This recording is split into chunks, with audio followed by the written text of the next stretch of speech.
Сәлем достар! Кукабика каналымызға қош келдіңіздер. Достар, біздің арнамызға жазылып, лайк басып, пікір қалдырып, видеомызды қолдап кетсеңіздер, мен сондай қуанышты болар едім. Бүгінгі видеоблогымызда мант мен самсаны тоңдырамыз.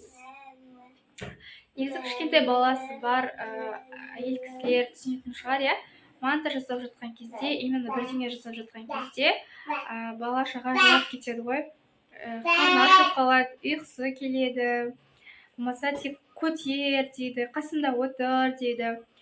Сол себепті де үйдегілер демалған кезде мен осылай мантыны, самсаны, пельменді жасап, морозилкаға қатырып қоям.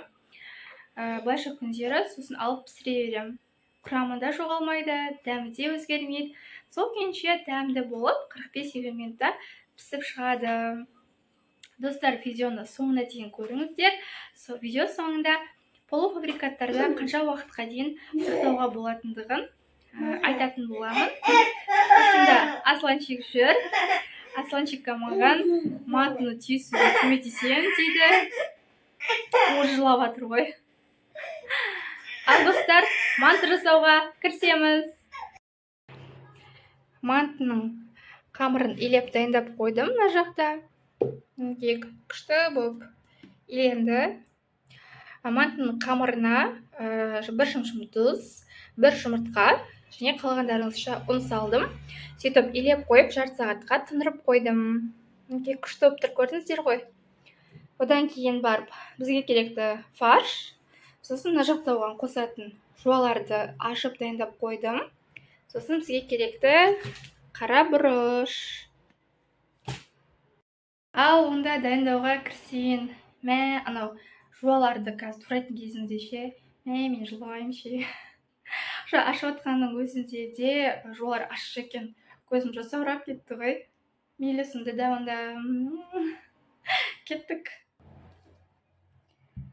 Алдымен жуамызды турап аламыз. Кубиктеп.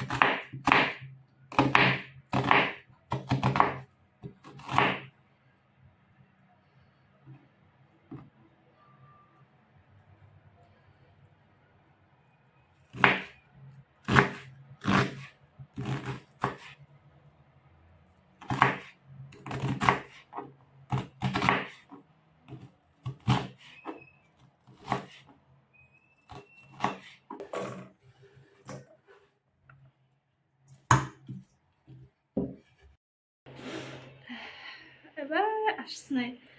Өзім деген ашып кетті. Осы достар, жуа тураған кезінде сағыз шайнап тураса көз ашымайды деген рас па екен достар? Кім осылай істеп көрді? Комментарийға жазып қалдырыңыздаршы.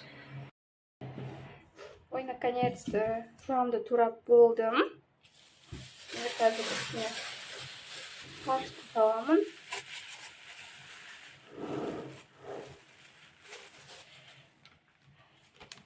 Әрине, одан кейін бұрыш, дәміне қарай.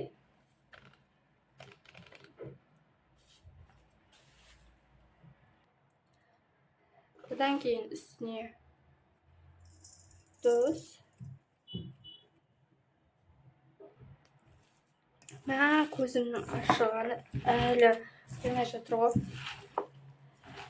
Жақсылап араластырамыз. Көзіміз ашып, салмасын дайындап қойдым. Қазір енді қамыр жаюға кірісемін.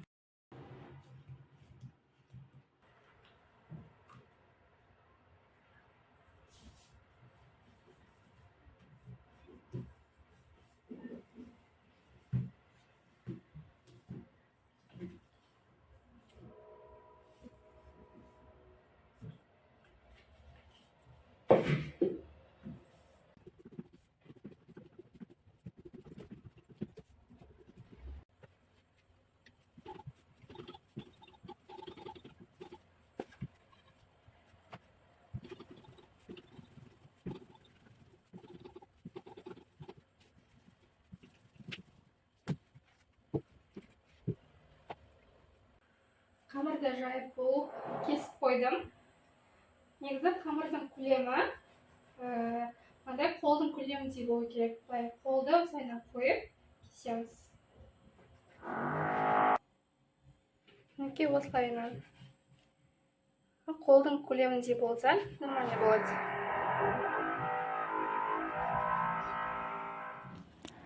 Қамырларымды біртіндеп жайып алайын.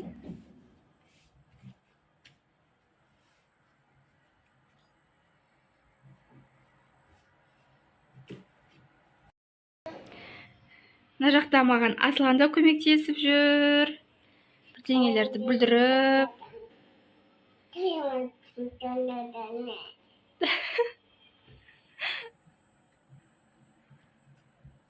Қамырлар біраз тұрып қалса кеуіп қалады.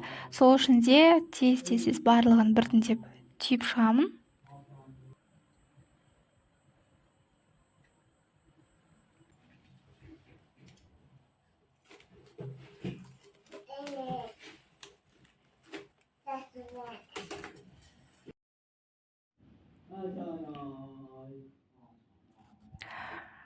Ойлап отқан шығарсыздар, мына доскаға неге пищевой пленка орап жатыр деп.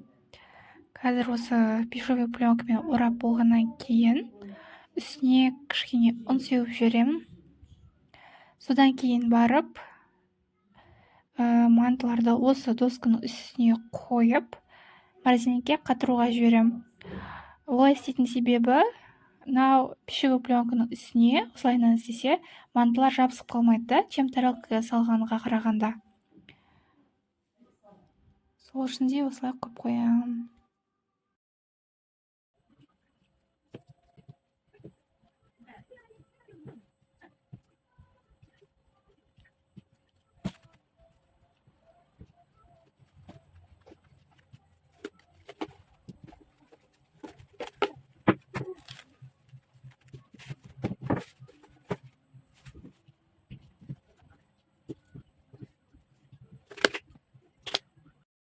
Енді қалған фарштан самса жасайын деп жатырмын.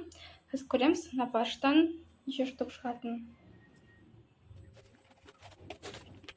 Негізі көбінесе үйде слойный қамырда қолдан жасайтындығымын. Қолдан жасап, барлығын жайып, ортасын сармайын жағып, сөйтіп слойный етіп, осы магазинский сияқты қатырап қоятындығым. Бірақ бүгін онша уақыт болмады оны істеуге. Сол себепті де магазинский қамырмен қатырайын деп жатырмын.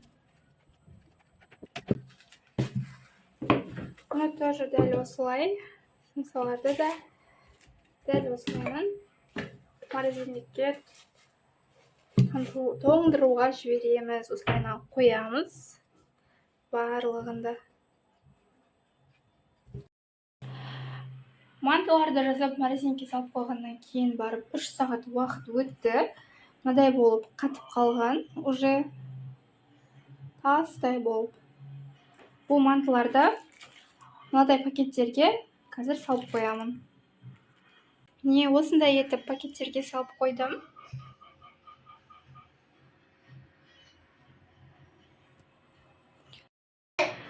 Мантыларымызды қатырып морозильникке салып қойдым. Достар, барлық полуфабрикаттарды морозильникте тек бір ғана ай уақытқа сақтауға болады, бір айдан артық сақтауға болмайды. Барлық полуфабрикаттарды, барлығын, пельменді, мантыны, самсаны, барлығын. Достар, біздің арнамызға жазылып, лайк басып пікір қалдырыңыздар. Сау болыңыздар.